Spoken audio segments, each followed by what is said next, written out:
welcome to the Capital One stage. How are we doing today? Awesome. Tide fans, give a holler. Dogs fans.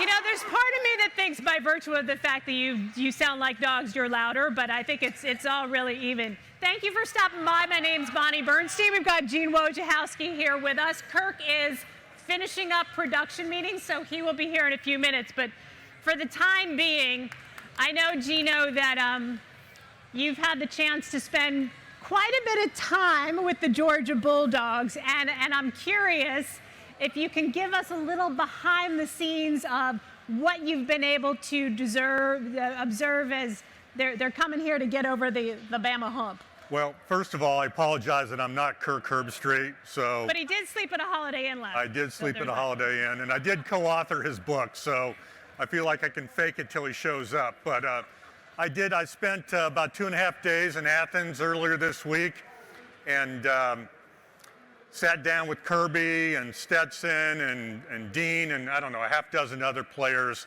just as part of our prep work for all of our shows this Monday. And I am a huge fan of Stetson Bennett. I'm an admirer of his journey. And even if you're an Alabama fan, you have to admire how far this kid has come. I mean, just think about it, Bonnie. He got no offers out of high school. He was known basically because he wore a mailman hat, a U.S. Postal Service hat. And he got this nickname as the mailman. And he decided he was going to walk on to Georgia. The school, when he was 3 years old, told his dad, I want to be the starting quarterback at Georgia. I mean, even again, if you're a Bama fan, someone growing up and saying, I want to be the starting quarterback at Bama, you got to love that. And he's followed his dream. And he walks on at Georgia. It doesn't work out. He goes to a junior college. He comes back to Georgia, this time as a scholarship player, gets buried like 100 deep on the depth chart, and somehow keeps on fighting, and here he is, the starting quarterback in the national championship game. And he has a chance to do what nobody has done there for 41 years. Yeah. He can lead Georgia to a national championship, and I love his story. Well, I love his attitude. You know, there's such a fascinating contrast because on one hand, you have Stetson Bennett, who's had so many doubters and so many people saying, where's JT Daniels, where's JT Daniels? But the fact of the matter is, we know that Stetson Bennett can make all of the throws. We also know that there's something to be said for having the locker room. And sometimes that's not based solely on talent. Like when you hear from guys in Georgia's locker room, they have his back. And yet you have Bryce Young, who's the Heisman winner and considered by the majority of the college football universe to be the very best player in college. But when you think about some of the other interesting and critical storylines that come to mind for this game, beyond quarterback versus quarterback, beyond Nick Saban's protege trying to chalk up the first win, what are some of those that come to mind for you that maybe we're not really focusing on? I wish I could tell you there are two others that are better than those, but honestly, when you break down this game, and Kirk, when he comes out here, he'll have more detail, but it really does come down to a guy like Stetson Bennett. It really does come down to, can Georgia's defense pressure Bryce Young this time? But with that said, and it really does come down to this dynamic between Kirby and Nick and who can finally overcome the great man. Yeah. But there always is somebody who emerges out of nowhere, a player that we didn't think was going to be a factor who becomes a factor. Yep. I don't know who that guy is going to be tomorrow night. That's the cool thing about these championship games. There's always somebody, and that's what I love about sports. But could it be a guy like Nakobe Dean? Yeah, I mean, it could. Could it be a guy like Will Anderson, a guy who should have been at the Heisman Trophy ceremony? He was that good. Yeah. He was on my ballot. It still astounds me he wasn't invited. So there are those guys and those storylines that we just don't know what they are yet. Yeah, I love looking into some of the little intricacies and nuances. And one of the things that sticks out for me is that, we've been talking about what essentially would be considered a generational defense for Georgia, with the exception of the SEC championship game. On the flip side, there were really high expectations for Bama's defense, but there have just been, a lot of inconsistencies throughout the year. And when you look at, if you had to identify a particular, I wouldn't necessarily say weakness, but potentially a vulnerability, is Alabama's defense to defend passes by backs. And when you look at James Cook and how rock solid he was against Michigan, I wonder if that's something, because Georgia does have a really strong stable of backs in addition to Brock Bowers, who's just an impossible matchup. And the best tight end in the country, that could be something that's really interesting.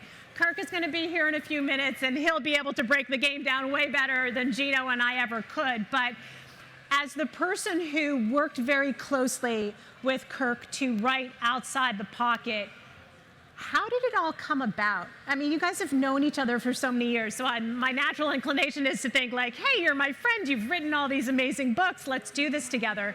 But is there a unique story behind that? Well, Kirk is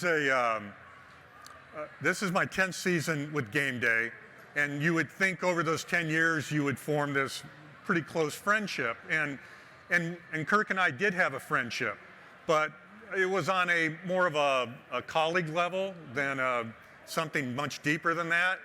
And about 3 years ago, I asked Kirk, would you have any interest in ever writing a memoir? And he basically just blew it off. I mean, he was very polite about it, but basically told me to take a hike. And I understood. Kirk is a private guy. If you've read his book, or if you plan on reading his book, you will see that he's also a complicated guy. And he's had a life story that I wasn't aware of, even as a friend and as a colleague. And he is a guy, much like Stetson Bennett, who grew up wanting to play for Ohio State.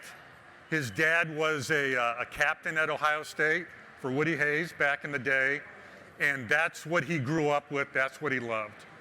And I was thinking it would be that kind of a book, and it would be sort of the behind the scenes of College GameDay and his broadcasting career. And when he said, I'll think about it, this was during the middle of COVID, the beginnings of COVID. And I think he felt like, we don't know where the world's going to end up right now. Maybe I have the time and the interest to do it. And maybe people want to hear my story. And I drove down to Nashville when we agreed to do the book. And I had said to him before it started, Bonnie, I will do this book with you, but you have to promise me you'll write an honest book. Because I have done books with other people where they did not do that. And I feel like you owe the reader who's going to hand over $25 or whatever the book sells for, you owe them that. And Kirk said, if I do this, I will be more honest than you can imagine. And he was. And he told the story of his life, his family dynamic growing up, which was maybe a lot of you could relate to. It involved divorce. It involved mental health. It involved Alzheimer's. It involved family dysfunction. It involved a lot of things that we all deal with on a daily basis in our own families. But I was really surprised and at times stunned that Kirk was willing to lay it out there. And so this is a book about football, to be sure, but it's also about one man's journey, navigating all the things that we all navigate in our daily lives. And I had a lot of respect for him for putting it out there. You just described him as complicated. As a storyteller, I love that word because there's so much room to expand upon it, pontificate on it, and add unique insight. So if you were going to describe the type of complicated that Kirk Herbstreit is, how would you do that? Well, I don't know if you've seen the book cover of Out of the Pocket, but it is it's a close-up of Kirk. I don't know if we have the book here, but it's a close-up of Kirk. Kirk is, 10 of the most handsome guys I've ever met. I would I would give anything just to have his hair for a day. But he's not smiling on the cover. It's not a smile, it's not super intense, but it's a different look of him. And to me, it conveyed that this isn't going to be your typical, I played for Ohio State, I was a co-captain, I worked for ESPN, I've got the greatest job in the world. I mean, it's not a happy ending kind of situation. It's interesting that you say that because we obviously have books here, so you'll see it. And now that I think about it, he has crystal blue eyes, but the mouth speaks volumes. And when you look at his face, now that you've said that, it almost looks like there's some pain there. Oh, there is. And if you read the book, you'll find out what caused that pain, how he still deals with it. Kirk is, he has his kids, and he was raised in a world where it was different, in the 60s, and he had to deal with things in his own family that he has tried to make sure as he raises his family, those things aren't repeated. And again, to all the fathers and mothers out here, you can probably relate to that. We're all products of our own families, and you try to learn from it. He was a product of football and family, and that's his two priorities. He lives for football. He loves the game more than anybody I've ever met. He cares about the game more than anybody I ever met, and he cares about his family like you guys care about your family. And Bonnie, I'm sure you have family, and that's what I respect about him. But when you say, how do I describe the complicated nature of him, I would say read the book, because I'm not going to be able to do it here. Kirk's going to be able to articulate that a lot better than I do when he gets out here. But I loved having the honor to help tell that story for him. Yeah. And if you're arriving late, Kirk Herbstreit's just finishing up production meetings with Georgia. With Georgia. So he's en route, so he will be here in a few minutes. When you're dealing with a complicated person and somebody who's very close to the vest, having a relationship of unfettered trust is critical. And you had mentioned that you guys were work colleagues prior to starting to work on the book with him. For you as a writer, what was the watershed moment? When and where was the conversation where you felt that rawness that you knew would make the book what it is was starting to come out? Wow, that is an excellent question. I've done 10 books, maybe 11. I think Kirk was the 11th book. And when someone agrees, I've done books with Bill Walton, Jerome Bettis, Reggie Miller, a handful of others, and people will tell you, yeah, I want to write an honest book. But when they actually have to do it, that's another thing. And I talked to probably 50 of Kirk's friends, family, teammates, colleagues, before I ever sat down, before I drove down to Nashville and spent a week with Kirk. Is that always part of your process? Yes. Like you talk to other people before you get to the subject? Yes, you have to, because sometimes, Kirk might not remember something, or you tell him a story and you go, oh yeah, I remember that.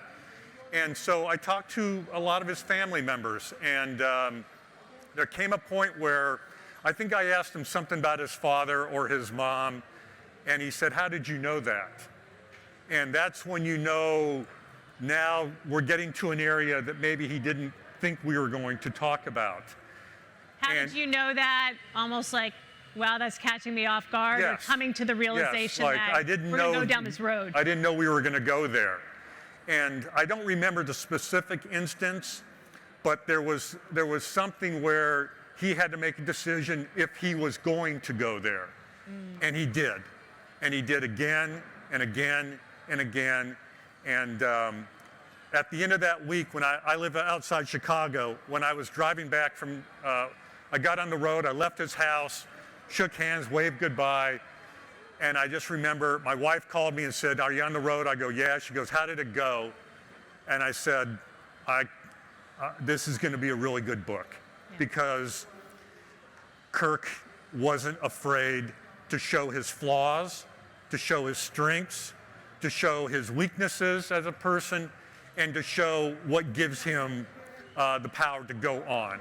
And I love that about it. And that's why I'm really proud of this book, and I'm proud of Kirk for being willing to not only tell the football side of his life, which is extremely interesting, but to tell how he got to that point. It's funny, I've spoken with a bunch of friends just to get a feel for, take temperature on the reaction to the book. And the one consistent comment I've gotten is that it's totally honest. And I happened to speak with one of the PAs who did his very first game. And it's one of the stories that Kirk shares in the book. And it was a complete, unmitigated disaster. And the fact that he was completely open about it, and my friend who was the PA said he described it perfectly, and he was like completely open and honest about it. For you, if I was going to say to you, Gino, you're only allowed to take one anecdote that Kirk shared from that book, and this is going to be the best memory, the most meaningful story he shared, what would you detract from the book as your number one? Well, I'm just going to back up for 1 second. You all have watched College GameDay, have you not? So on that set, you see the desk, and Kirk is and he'll come out here, he'll admit to it, he is a sweater. I mean, that guy would sweat in an igloo.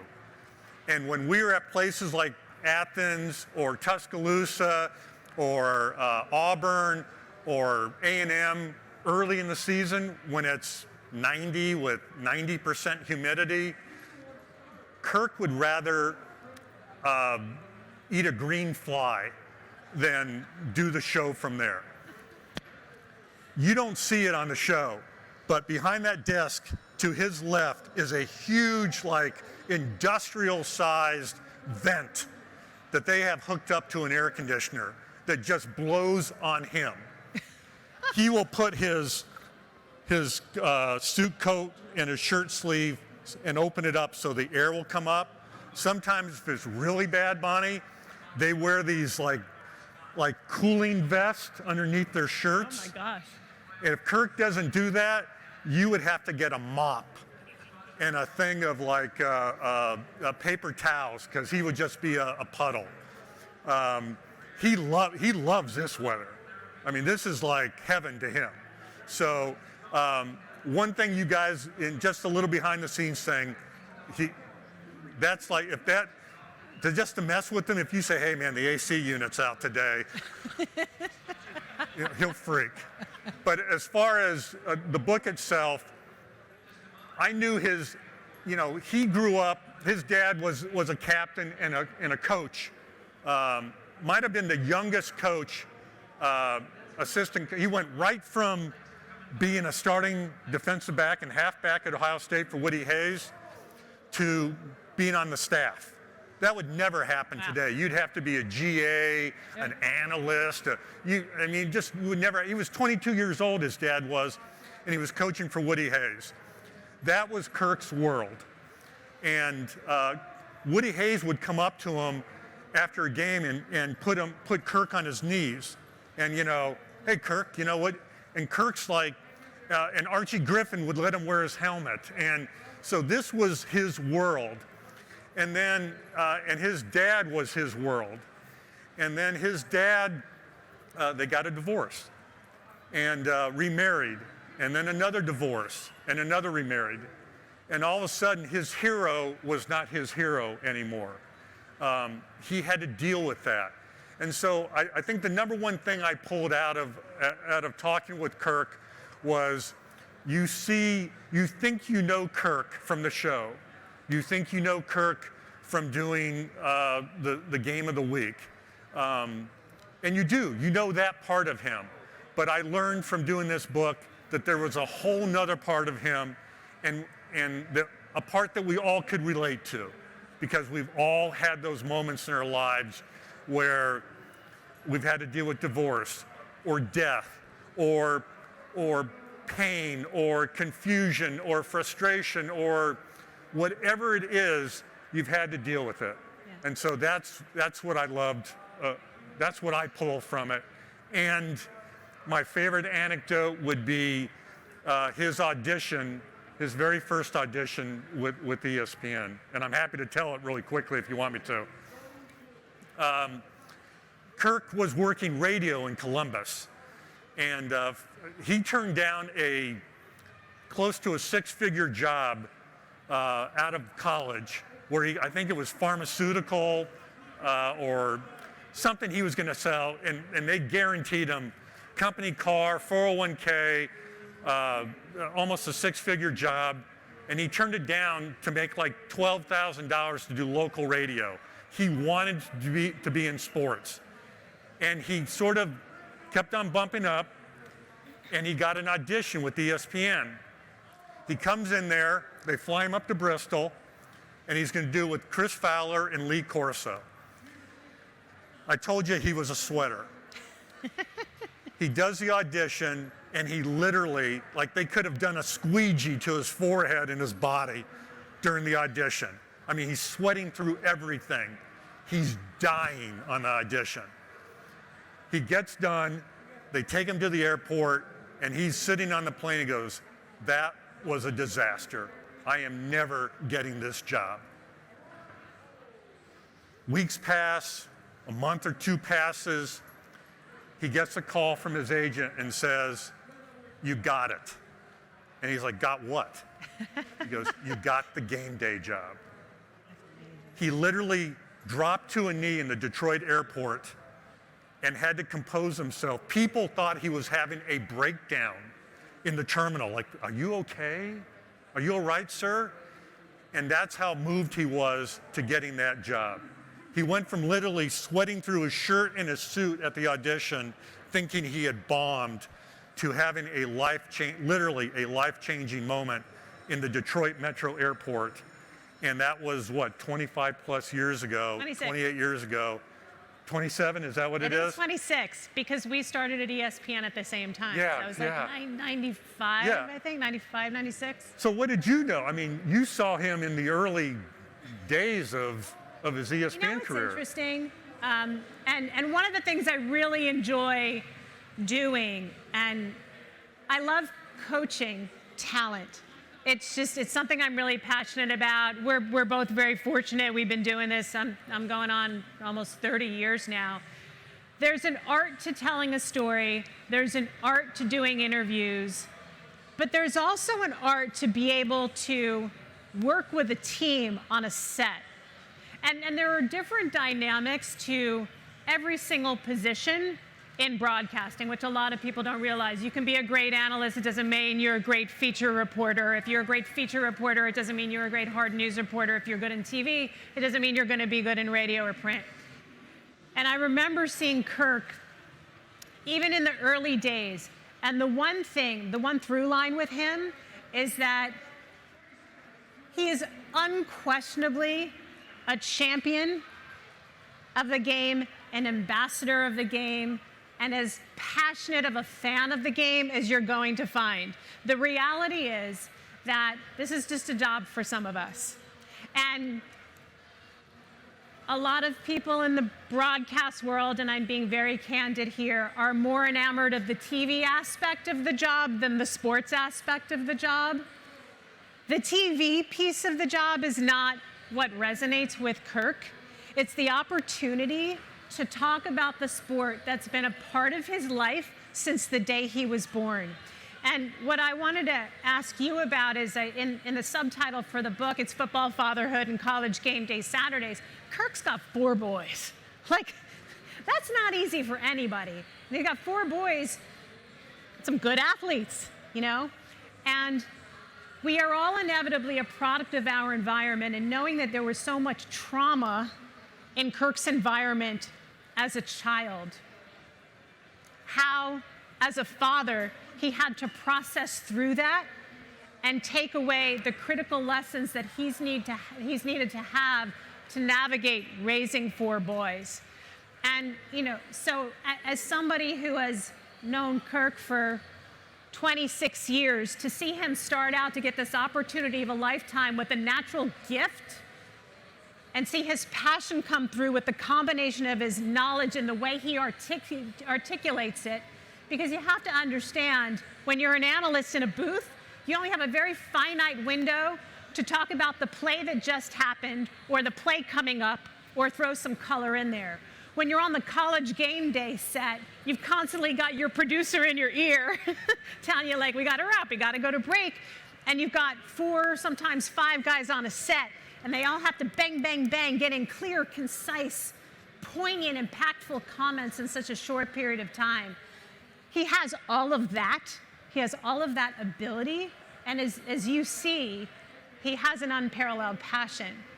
On the fatherhood side, as you are gathering information from him, what's enabled him to be the type of father he is, coming from the difficult environment that he has, that you think would resonate with parents in the audience? Are there, how many moms and dads do we got? Can you just raise your hand real quick? Okay, so, Yeah. you know, Kirk, he has 4 boys.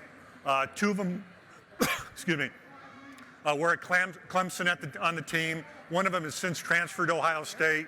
He has another son on Ohio State and another son who's in high school who's going to play college ball.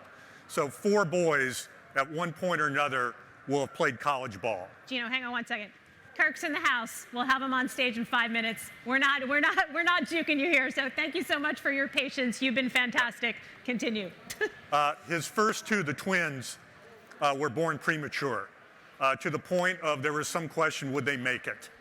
And he says he remembers holding him. He could take his wedding ring off and slide it up over their feet, over their ankle, up their legs. That's how tiny they were. Just think about that. Take your wedding ring off and then think of that imagery. So he grew up saying, I don't want to make the mistakes that my dad did. And he came from a good place on that. And I think, to your point, that's how he's tried to raise his family. Before he comes out here, I will tell you one quick story. My 10th season on Game Day, but my very first show on Game Day, Bonnie's a pro. She doesn't get nervous. I had a newspaper and magazine background and internet background. I was a writer. I'd never really done much TV. College Game Day is the premier studio show at ESPN. I am standing on a side set getting ready to do my first Game Day appearance. My knees literally are knocking involuntarily. I put my hand in my pocket because if I kept it out, you'd see it shaking. I am going over my notes in my head, like, what am I going to say here? I'm terrified. Chris Fowler's 40 yards away at the other set. They're getting ready to toss to me. I'm going to lead to a feature that I'd done. And at that moment, I literally could not process information. My brain was not functioning. I was about to make a complete ass of myself on national television. You have these things called IFBs in your ear. About 30 seconds before I'm getting ready to go, I hear, all right, here we go now. Here we go now. Come on, Gino, here we go. And I was like, what? And I look over to my right, and it's Kirk. He's go, here we go now. Here we go. Come on now, here we go. You're going to do this. You got this. You got this. And I don't know how to explain it other than this calm came over me. And Bonnie referenced Kirk and what a teammate he is. He was the greatest teammate you could have. And he calmed me down, and he like shook his fist at me like, you got this. And I did. And I survived, and I got through it. And I will never, ever, ever forget that moment. And I've told Kirk that. He has no idea what that meant to me. And he does that every show, every game he does. That's the kind of guy he is. So I wanted to tell that. Kirk Here he is. said, you got this, and we got Kirk. Ladies and gentlemen, Kirk Herbstreit. Hey, what's up? Ah, How are you? good. Thank you for doing That's a good Take it away. surprise. Great to see you. Come on in. What's up? Hey guys, how we doing? I just left Coach Saban. It's his fault I'm late. I apologize. We were at Alabama's hotel, getting ready for this game. Looking forward to it. This is going to be fun. Thanks for coming out. You guys ready for this game? Anybody slipping on the ice? But it's a great town, great sports town, so much history here, so many Final Fours, great culture, having a great year. It's great to be here. How are we doing? Let me move my mic over. It's great. We've been talking about you for like 20 minutes. Oh, you have? Oh, yeah. Bad or good, or what are you guys talking about? Yeah, mostly bad. No, is this Alabama or is it Georgia? It's Georgia, it feels like, right? Everybody for Georgia bark like crazy. Everybody for Alabama say roll Tide. I think it's Alabama. Yeah. What's the stadium going to be? Is the stadium going to be 50-50 or is it being more Georgia? Boy, Michigan had about 80% of the stadium, and they took a big L when they played. But I hope it's a great game down to the last second, like we had a couple years ago in the national championship when bad for Georgia fans, but it was a great game for us to broadcast, went into overtime. Well, we've been talking about the book. I'm sure these folks would love to ask a few questions and hear your thoughts about going into this game. But just quickly about the book, can you just tell folks why you felt it was important to you to write it and what it has been like since it's come out and sort of the response that you've gotten from folks? Well, Gene asked me, I want to say April of 2020, if I wanted to write a book. He and I had talked about in the past the possibility of writing a book.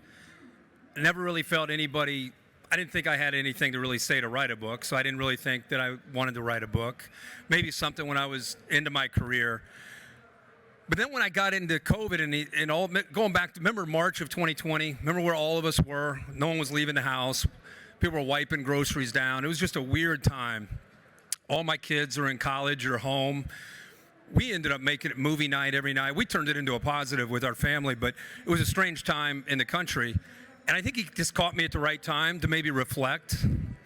I didn't want to write just a football book. I didn't want to write just about broadcasting, although that's a big part of the book. I just have everybody has a journey. Everybody has a story.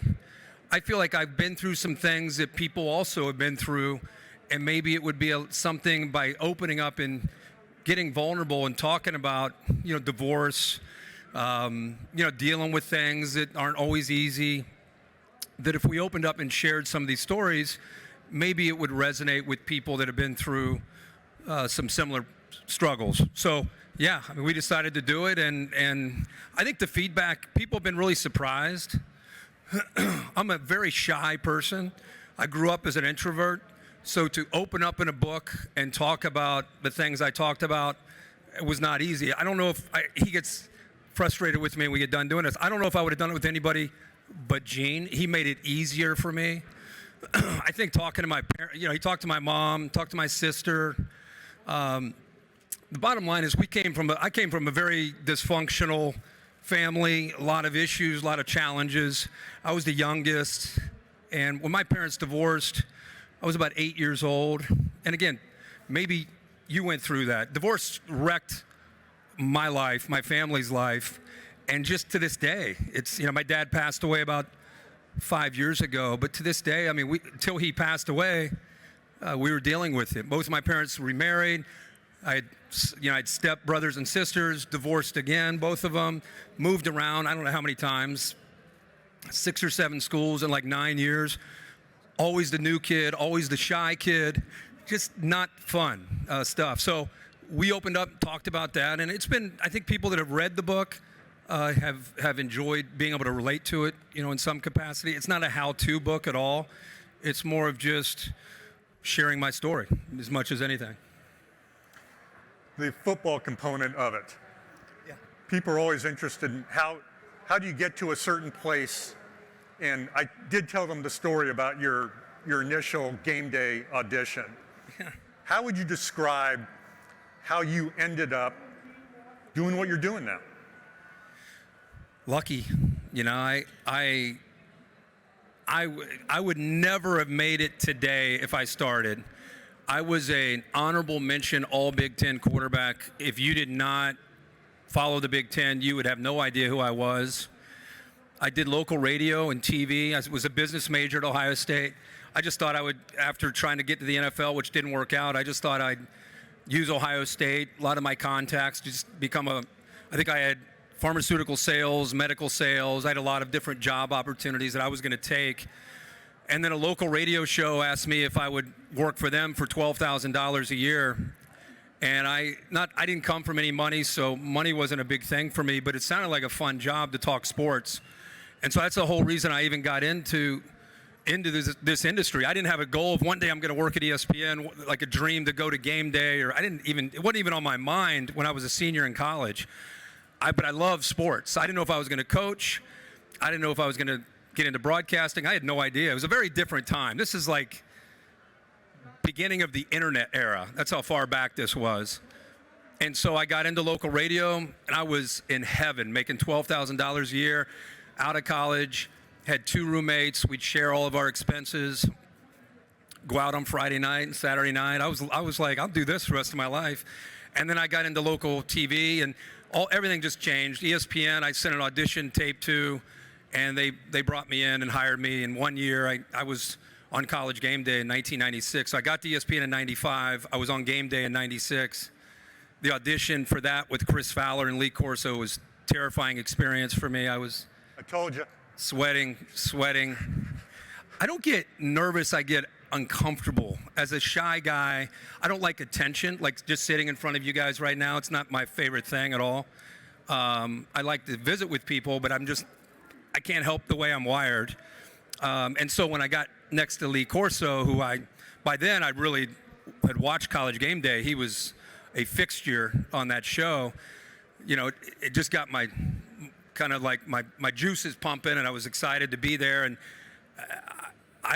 when I got done with the audition, I thought, well, I blew that, and I flew home and thought I'll never hear from them again.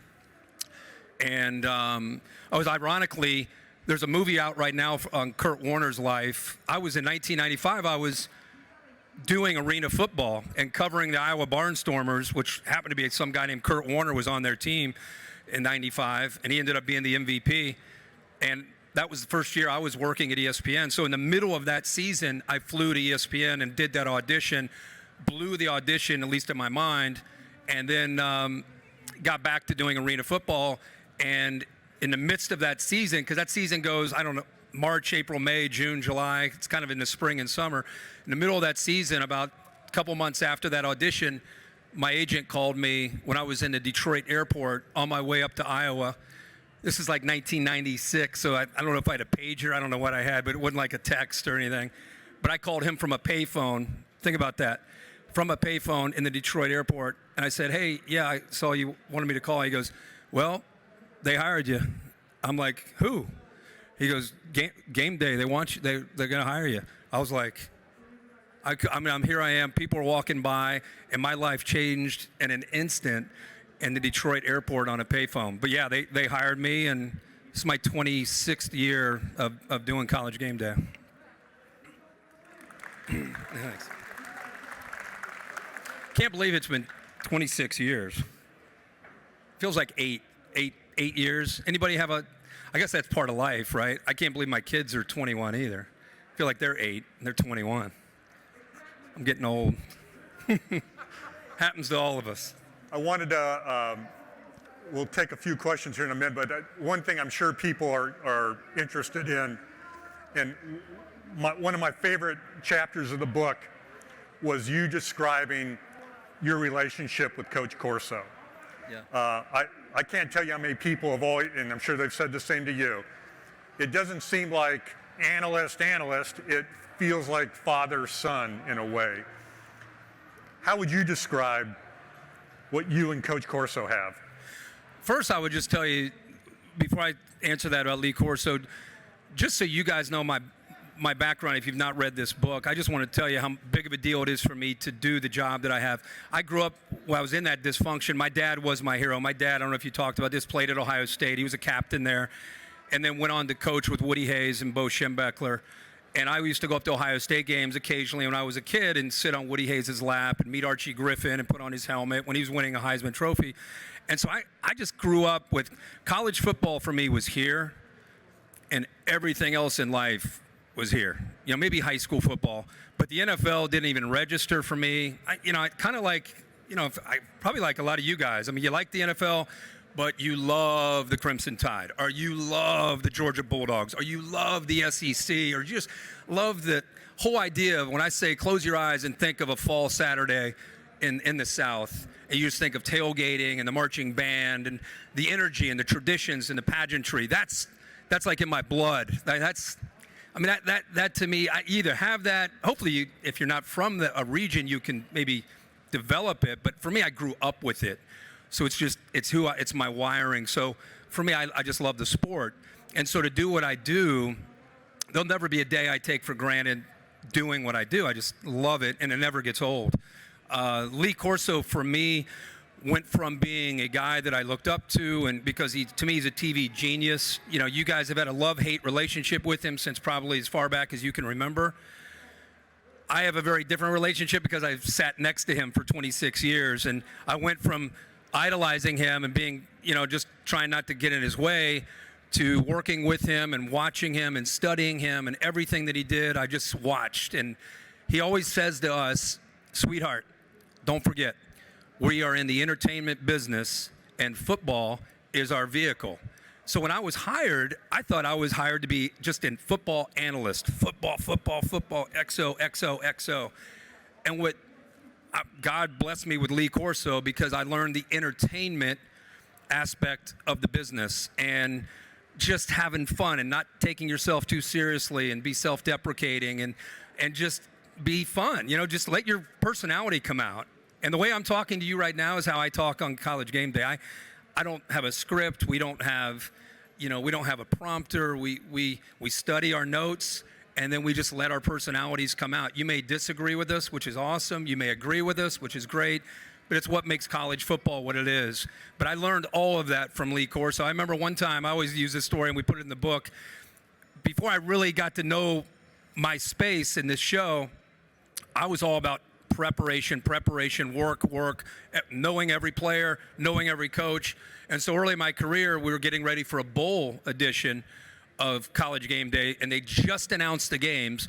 And I'm working with a guy named Chris Felica, who we call affectionately the Bear. And at that time, no one knew who the Bear was, but I did. And Bear was my guy. And I'm like, okay, this game, and he's looking up stuff and giving me little notes. And we had like 20 minutes till the show's ready. And I'm like, okay, Arkansas, Michigan. And I'm getting my information. And then we go on the show, and we start talking about games, and we get to the Arkansas-Michigan game, and I'm like, oh, Michigan's averaging this, and Lloyd Carr said this, and Arkansas feels they can do this. And it was about the fourth game we did, and Lee Corso looked at me, he's like, you got to lighten up. He goes, Arkansas-Michigan, pickup trucks against the Cadillacs. I'm going with the pickup trucks. That was his breakdown of Arkansas-Michigan, and I'm like, what the hell are you talking about? But that's how he saw Arkansas-Michigan, pickup trucks against the Cadillacs. I'm going with the pickup trucks, and I'll never forget that line, and it always stuck with me. Here I am, just being a football junkie, and it's really boring. Like if I put myself in the audience and I watch TV, and I watch shows myself, and they're just hitting me over the head with XO and football, and I'm a football guy, and I get bored, and so I just think it's so much fun to sit next to a guy and learn about, like he says, we're in the entertainment business and football is our vehicle. And then he had a stroke about 12 years ago, and our roles really changed. By then, I'd been on the show for a long time, had a very different role in the way I'd been around, and Lee Corso had a stroke and he couldn't speak. And if you ever watch our show, I'm sure you guys have friends that say, why is he still on the show? He can't even put a sentence together. And it's like, if you knew first of all, he's 86. Think about that for a second. He's 86 years old. Secondly, he had a stroke in his mid-70s, has the courage to continue to do this show.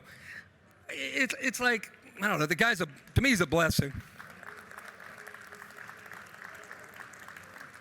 You want to tell the Chance Womack story? No. Why don't we just we have time for a few questions if somebody, yes sir, the West Virginia? West Virginia and an Bama. Alabama visor. Do we need a mic, or you just want to stand up? Just shout it out. You want to shout it out?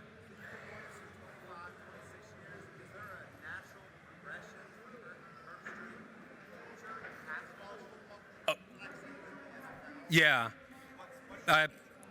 He asked what's my future as far as my career. I mean, I've been doing this for 26 years, but I'm still fairly young, in this industry. I was really lucky to get in at a really young age. I did an NFL game last night. I did the Broncos and the Chiefs game, and it was flattering to be able to have a chance to do the Chiefs and Pat Mahomes. He's what an incredible player he is, and it was amazing to see the best players in the world play. And who knows? Maybe I'll do the NFL down the road, but for now, I just can't imagine ever leaving the game of college football. If I did NFL in addition, maybe, but I can't leave. Plus, we're about to pick up the SEC game of the week, and I'm like, holy shit. I've been leaving LSU, Alabama, and Georgia, Alabama for however many years. I'll fly, do game day, and then I'll go to Manhattan, Kansas, and do Kansas State, Oklahoma State, and I'm like flying over top of that scene, Judgment Day or whatever it is, and I'm like, how am I not calling this game? And now, once we get the SEC in a few years, I will not have to fly away, and I get a chance. So I don't know. You're going to be doing Oklahoma, Alabama as a conference matchup. Yeah. Did you ever in a million years? I know. That you're going to be doing Texas, LSU, and that's like happening every year. I don't envision ever leaving college football. So if I do the NFL, it'll have to be an addition. Yeah. That's awesome. Kirk, Kirk mentioned he did the game, so you got off the air at what time last night? Like 8:30 or something. I got here at about 1 o'clock. 1 o'clock in the morning, and somehow he was kind enough to come over and spend a few minutes with us after production meetings and in the middle of all the things he's done. So I'm so grateful for you, friend. Of course, I really appreciate it. Yeah. Gino, you are my vamping teammate for life. Sorry I was awesome. late. I apologize for that. No need to apologize. You're only calling the biggest game of the year. Looking forward to it. I'll just say, a lot of people outside of the SEC say this isn't fair. We got Georgia and Alabama. It's ESPN's fault, that we got this matchup. And I'm like, unless we're going to start spotting teams 14 before the game starts, I don't know how we have anything to do with it. Whether it's a 12-team playoff or a 4, the two best teams are playing each other in the national championship, and that's where we are. So you guys, are we getting a prediction from you real quick? I'm calling the game, so I don't. So we it's a can't beautiful do it. thing. I don't have You're to make a prediction. not calling the game. Yeah, what do you got, sir? He can make Nobody it. cares about my prediction. I care about his. But I just want to say thank you guys for your passion for the game, and thanks for coming out today. Good luck Monday night. It'll be a great game. Kirk Herbstreit and Gene Wojciechowski, ladies and gentlemen. Thank you so much.